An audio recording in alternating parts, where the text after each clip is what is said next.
Hello बच्चों, let's see the following question. Question है distinguish between, first है PBR 322 and PUC 19, 2 M13 and lambda phase, 3 cosmid and plasmid, 4 transformation and transfection, 5 BAC and YAC। इस question का की concept है हमारा जो genetic material transfer करते हैं उसका मेथड में। सो ट्रांसफर ऑफ DNA बोल सकते हैं। इसके लिए हमें चाहिए होता है वेक्टर।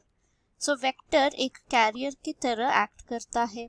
तो हमारे पास अगर डिजायर्ड जीन है जो हमें इंसर्ट करना है इनटू अनदर ऑर्गेनिज्म, तो ये है हमारा टारगेट सेल। सो इसके अंदर इस जीन को हमें डालना है। तो हम डायरेक्टली तो नहीं डाल सकते, तो हम क्या करते हैं, पहले डिजायर्ड जीन को वेक्टर के अंदर डाल देते हैं। ये वेक्टर हमारा वायरस हो सकता है, बैक्टीरिया हो सकता है या फिर यीस्ट भी हो सकता है। इसके अंदर जीन को डाल के मल्टीप्लाई करते हैं। मल्टीप्लाई करने के बाद ये जीन जो मल्टीप्लाई हो गया है इसको हम टारगेट ऑर्गन या सेल पे ट्रांसफर कर लेते हैं। तो इस टारगेट सेल क्या बन जाएगा, अभी ट्रांसजेनिक सेल बन जाएगा जो फॉरेन DNA कैरी करता है। तो इसके बारे में है हमारा क्वेश्चन। तो पहला जो है वो है हमारा PBR 322 जो प्लास्मिड है उसके बारे में, इस और PUC 19 प्लास्मिड है। इन दोनों में डिफरेंस है इनका जीन्स में। सो PBR में 2 एंटीबायोटिक रेसिस्टेंस जीन होते हैं। एंटीबायोटिक रेसिस्टेंस जीन जो मार्कर जीन की तरह काम करता है for identifying transgenic cells. Okay, और PUC 19 में हमें एंटीबायोटिक रेसिस्टेंस जीन नहीं मिलेगा बल्कि लैक Z जीन मिलेगा जो कोड करता है बीटा गैलेक्टोसिडेस एंजाइम गैलेक्टोसिडेस। तो ये भी एक मार्कर की तरह एक्ट करता है। सेकेंड है हमारा M13 और लैम्डा फेज, दोनों ही वेक्टर्स है। डिफरेंस है इनका जेनेटिक इंफॉर्मेशन में। M13 में सर्कुलर सिंगल स्ट्रैंडेड DNA मिलता है, सिंगल स्ट्रैंडेड, बल्कि हमारा जो लैम्डा फेज होता है, लैम्डा फेज में हमारा genetic material linear double stranded genetic information होता है, डबल स्ट्रैंडेड होता है। नेक्स्ट है हमारा कॉस्मिड और प्लास्मिड के बारे में। तो अगर हम पहले कॉस्मिड देखें तो ये है तीसरा डिस्टिंग्विशिंग।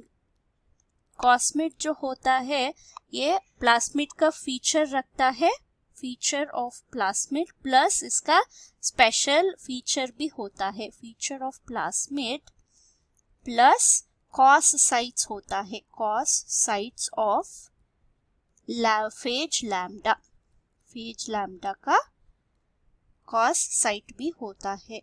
और इसका इंसर्ट साइज जो है वो है 30 to 40 KB होता है।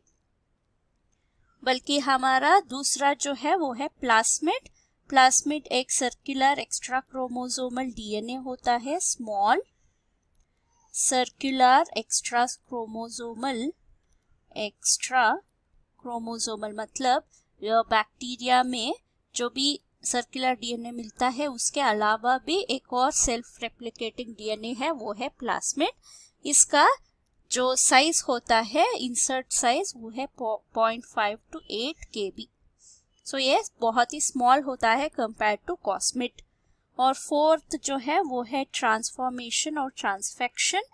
ट्रांसफॉर्मेशन में हम बैक्टीरिया के अंदर एक जीन डालेंगे with the help of a process called as transformation. So इसको हम बैक्टीरिया को कोल्ड कैल्शियम क्लोराइड ट्रीटमेंट देंगे। ट्रीटेड कॉम्पिटेंट बैक्टीरिया होते हैं, वो नेचुरली फॉरेन DNA को अपने अंदर ले लेते हैं, bacterial cells, to introduce the new genetic information. और दूसरा होता है हमारा ट्रांसफेक्शन। इसमें क्या होता है, हम हमारा rDNA को ट्रांसफर कर देंगे into rDNA into host cell by mixing foreign DNA with charged by mixing foreign DNA with the mixture of foreign DNA with charged substances जैसे calcium phosphate etcetera, calcium phosphate, calcium liposomes etcetera में mix करके transfer कर लेते हैं। और last जो difference है वो है BAC बैक्टीरियल आर्टिफिशियल क्रोमोसोम और YAC ईस्ट आर्टिफिशियल क्रोमोसोम के बारे में। इसमें मेन डिफरेंस जो है इंसर्ट साइज में होता है। बैक्टीरिया में 50 to 500 kb का जीन इंसर्ट कर सकते हैं, ईस्ट में 250 to 1000 kb का जीन इंसर्ट कर सकते हैं। तो ये है all the distinguishing features. Hope you have understood the concept. Thank you and all the best.